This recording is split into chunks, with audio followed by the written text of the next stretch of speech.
नमस्कार दोस्तों, स्वागत है आपका हमारे YouTube चैनल पुरानी कहानियों के समुद्र में। मुंशी प्रेमचंद के द्वारा लिखित यह कहानी एक अनाथ बच्ची की है। कैसे एक सेठ ने उसकी जिंदगी बदल दी। अगर आप हमारे YouTube चैनल पर नए हैं तो चैनल को सब्सक्राइब करते हैं लीजिए और वीडियो को लाइक कर दीजिए। चलिए कहानी शुरू करते हैं। सेठ पुरुषोत्तम दास पूना की सरस्वती पाठशाला का मुआयना करने के बाद बाहर निकले तो एक लड़की ने दौड़कर उनका दामन पकड़ लिया। सेठ जी रुक गए और मोहब्बत से उसकी तरफ देखकर पूछा, क्या नाम है? लड़की ने जवाब दिया, रोहिणी। सेठ जी ने उसे गोद में उठा लिया और बोले, तुम्हें कुछ इनाम मिला?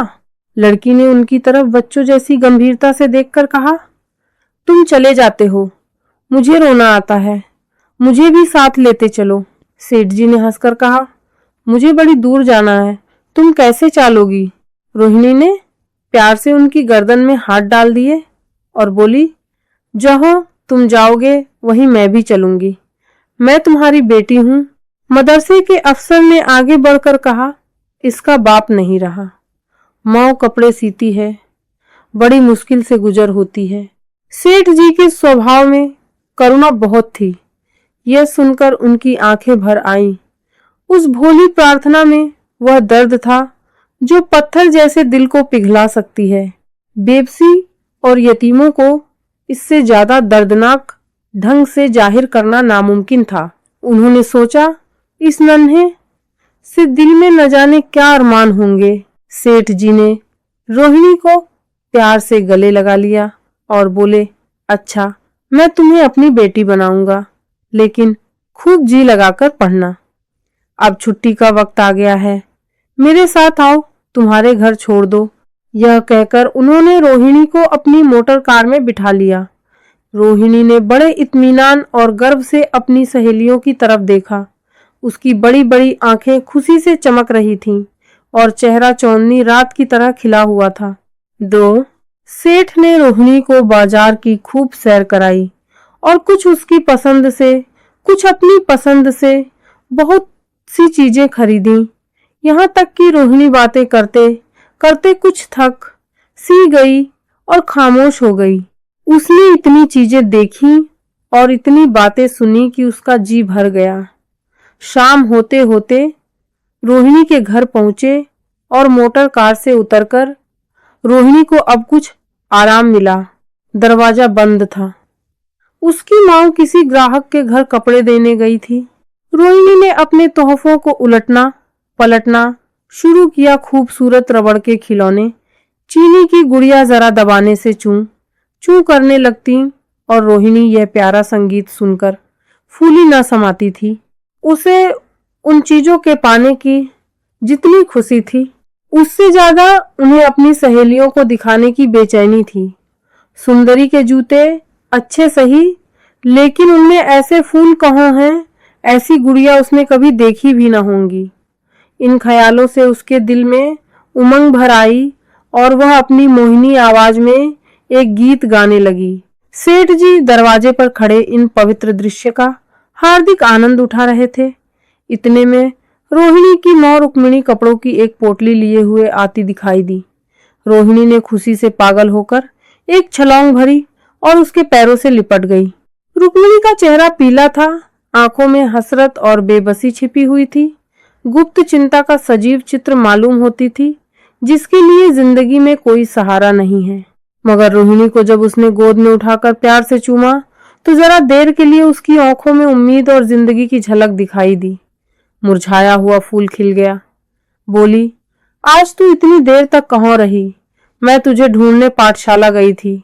रोहिणी ने कहा, मैं मोटर कार पर बैठकर बाजार गई थी, वहां से बहुत अच्छी अच्छी चीजें लाई हूँ। वह देखो कौन खड़ा है। माँ ने सेठ जी की तरफ ताका और लज्जा कर सिर झुका लिया। बरामदे में पहुंचते ही रोहिणी माँ की गोद से उतरकर सेठ जी के पास गई और अपनी माँ को यकीन दिलाने के लिए भोलेपन से बोली, क्यों, तुम मेरे बाप हो ना? सेठ जी ने उसे प्यार करके कहा, हाँ, तुम मेरी प्यारी बेटी हो। रोहिणी ने उनके मुंह की तरफ याचना भरी आंखों से देखकर कहा, अब तुम रोज यहीं रहा करोगे? सेठ जी ने उसके बाल सुलझाकर जवाब दिया, मैं यहाँ रहूंगा तो काम कौन करेगा? मैं कभी कभी तुम्हें देखने आया करूंगा, लेकिन वहां से तुम्हारे लिए अच्छी अच्छी चीजें भेजूंगा। रोहिणी कुछ उदास सी हो गई। इतने में उसकी माँ ने मकान का दरवाजा खोला और बड़ी फुर्ती से गंदे बिछावन और फटे हुए कपड़े समेटकर कोने में डाल दिए कि कहीं सेठ जी की निगाह उन पर न पड़ जाए। यह स्वाभिमान स्त्रियों की खास होता है।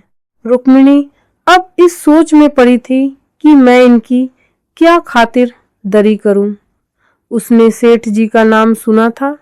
उसका पति हमेशा उनकी बड़ाई किया करता था। वह उनकी दया और उदारता की चर्चाएं बार बार सुन चुकी थी। वह उन्हें अपने मन का देवता समझा करती थी। उसे क्या उम्मीद थी कि कभी उसका घर भी उसके कदमों से रोशन होगा। लेकिन आज जब वह शुभ दिन संयोग से आया तो वह इस काबिल भी नहीं कि उन्हें बैठने के लिए एक कुर्सी दे सके। घर में पान और इलायची भी नहीं। वह अपने आंसुओं को किसी तरह न रोक सकी। आखिर जब अंधेरा हो गया और पास के ठाकुर के द्वारे से घंटों और नगाड़ों की आवाजें आने लगी तो उन्होंने जरा ऊंची आवाज में कहा, बाई जी अब मैं जाता हूँ। मुझे अभी यहाँ बहुत काम करना है। मेरी रोहिणी को कोई तकलीफ ना हो। मुझे जब मौका मिलेगा उसे देखने आऊंगा। उसके पालने पोसने का काम मेरा है और मैं उसे बहुत खुशी से पूरा करूंगा। उसके लिए अब तुम कोई फिक्र मत करो। मैंने उसका वजीफा बौंथ दिया है और यह उसकी पहली किस्त है। यह कहकर उन्होंने अपना खूबसूरत बटुआ निकाला और रुक्मिणी के सामने रख दिया। गरीब औरत की आंखें में आंसू जारी थे। उसका जी चाहता था कि उसके पैरों को पकड़कर खूब रोए। आज बहुत दिनों के बाद एक सच्चे हमदर्द की आवाज उसके मन में आई थी। जब सेठ जी चले तो उसने दोनों हाथों से प्रणाम किया। उसके हृदय की गहराइयों से प्रार्थना निकली, आपने एक बेबस पर दया की है। ईश्वर आपको हमेशा खुश रखे। दूसरे दिन रोहिणी पाठशाला गई तो उसकी सहेलियों ने एक एक चीज को आश्चर्य से देखा हो। बात सही है, अच्छे कपड़ों से कुछ स्वाभिमान का अनुभव होता है। आज रोहिणी वह गरीब लड़की न रही जो दूसरों की तरफ विवश नेत्रों से देखा करती थी। आज वह गर्व से भरी हुई थी और उसकी जबान एकदम के लिए भी न रुकती थी। कभी मोटर की तेजी का जिक्र था, कभी बाजार की दिलचस्पियों का बयान, कभी अपनी गुड़ियों के कुशल मंगल की चर्चा थी और कभी अपने बाप की मोहब्बत की दास्तान। दिल था कि उमंगों से भरा हुआ था। एक महीने बाद सेठ पुरुषोत्तम दास ने रोहिणी के लिए फिर तोहफे और रुपए रवाना किए। बेचारी विधवा को उनकी कृपा से जीविका की चिंता से छुट्टी मिली। वह भी रोहिणी के साथ पाठशाला आती और दोनों माँ बेटियों एक ही दर्जे के साथ साथ पढ़ती, लेकिन रोहिणी का नंबर हमेशा माँ से अव्वल रहा। सेठ जी जब पूना की तरफ से निकलते तो रोहिणी को देखने जरूर आते और उनका आगमन उसकी प्रसन्नता और मनोरंजन के लिए महीनों का सामान इकट्ठा कर देते। इसी तरह कई साल गुजर गए और रोहिणी ने जवानी के सुहाने हरे भरे मैदान में पैर रखा, जबकि बचपन की भोली भाली अदाओं में एक खास मतलब और इरादों का दखल हो जाता है। रोहिणी अब आंतरिक और बाह्य सौंदर्य में अपनी पाठशाला की अच्छी थी। हाव भाव में आकर्षक और गंभीरता, कपड़ों में रंगीन सादगी, आंखों में लाज और संकोच, विचारों में पवित्रता। जवानी थी मगर घमंड और बनावट और चंचलता से मुक्त थी। सेठ जी के बड़े बेटे नरोत्तम दास कई साल तक अमेरिका और जर्मनी की यूनिवर्सिटियों की खाक छानने के बाद इंजीनियरिंग विभाग में कमाल हासिल करके वापस आए थे। अमेरिका के सबसे प्रतिष्ठित कॉलेज में उन्होंने सम्मान का पद प्राप्त किया था। उन्हीं का स्वागत करने के लिए बंबई में एक बड़ा जलसा किया गया था। इस उत्सव में शरीक होने के लिए लोग दूर दूर से आए थे। सरस्वती पाठशाला को भी निमंत्रण मिला और रोहिणी को सेठानी जी ने विशेष रूप से आमंत्रित किया। पाठशाला में हफ्तों तैयारियों हुई। रोहिणी को एकदम के लिए भी चैन न था। यह पहला मौका था कि उसने अपने लिए बहुत अच्छे अच्छे कपड़े बनवाए। सेठानी कौशल्या देवी उसे लेने के लिए रेलवे स्टेशन पर मौजूद थीं। रोहिणी गाड़ी से उतरते ही उनके पैरों की तरफ झुकी, लेकिन उन्होंने उसे छाती से लगा लिया और इस तरह प्यार किया कि जैसे वह उनकी बेटी है। वह उसे बार बार देखती थी और आंखों से गर्व और प्रेम टपक पड़ता था। इस जलसे के लिए ठीक समुद्र के किनारे एक हरे भरे सुहाने मैदान में एक लंबा चौड़ा पंडाल लगाया गया था। एक तरफ आदमियों का समुद्र उमड़ा हुआ था, दूसरी तरफ समुद्र की लहरें उमड़ रही थीं। जब उपस्थित लोगों ने रोहिणी बाई के आने की खबर सुनी तो हजारों आदमी उसे देखने के लिए खड़े हो गए।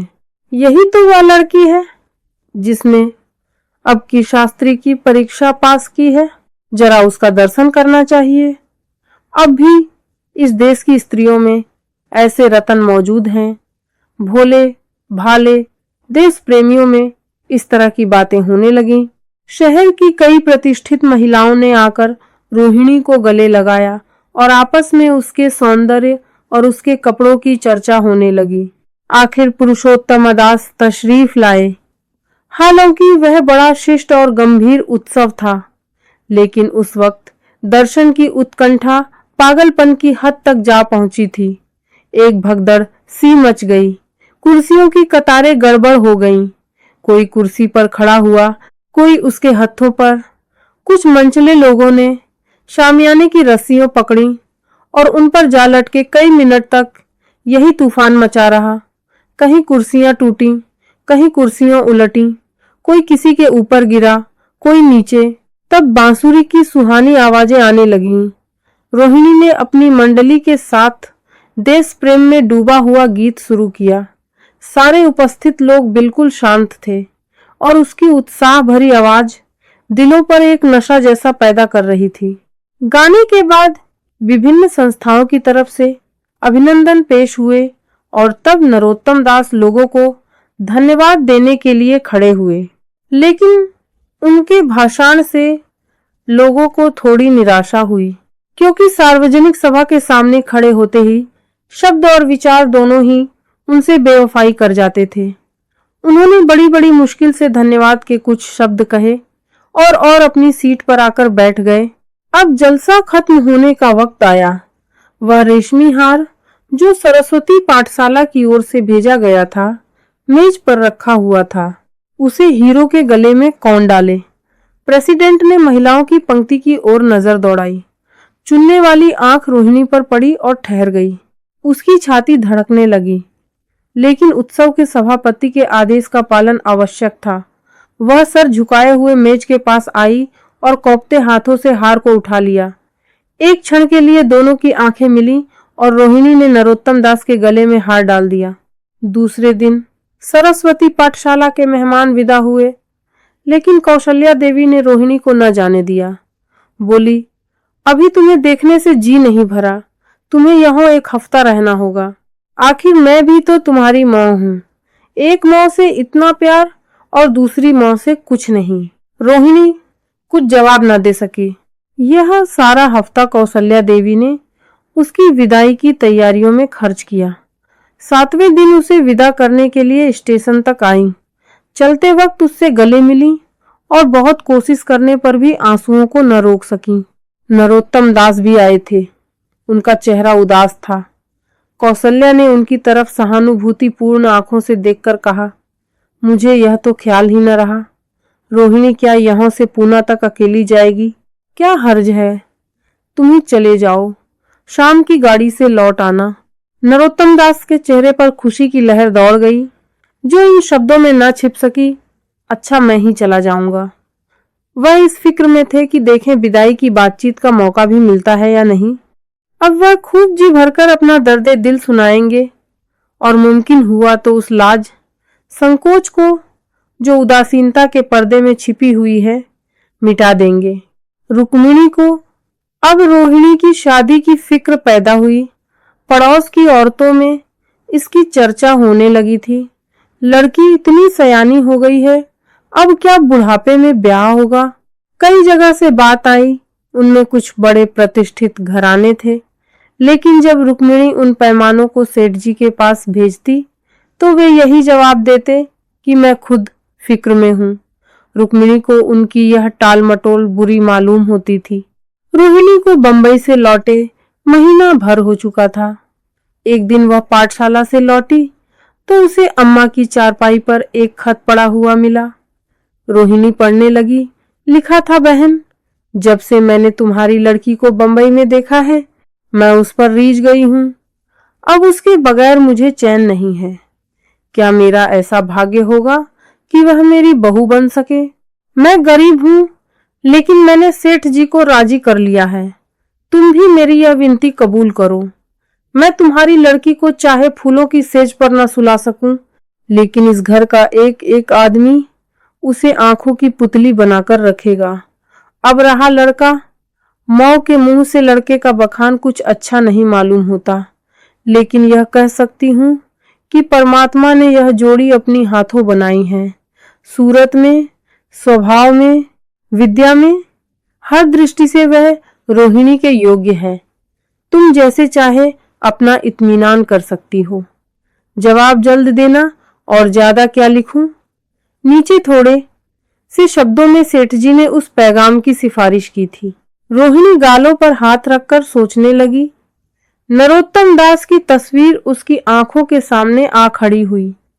उनकी वह प्रेम की बातें जिनका सिलसिला बंबई से पूना तक नहीं टूटा था, कानों में गूंजने लगीं। उसने एक ठंडी सांस ली और उदास होकर चारपाई पर लेट गई। 5 सरस्वती पाठशाला में एक बार फिर सजावट और सफाई के दृश्य दिखाई दे रहे हैं।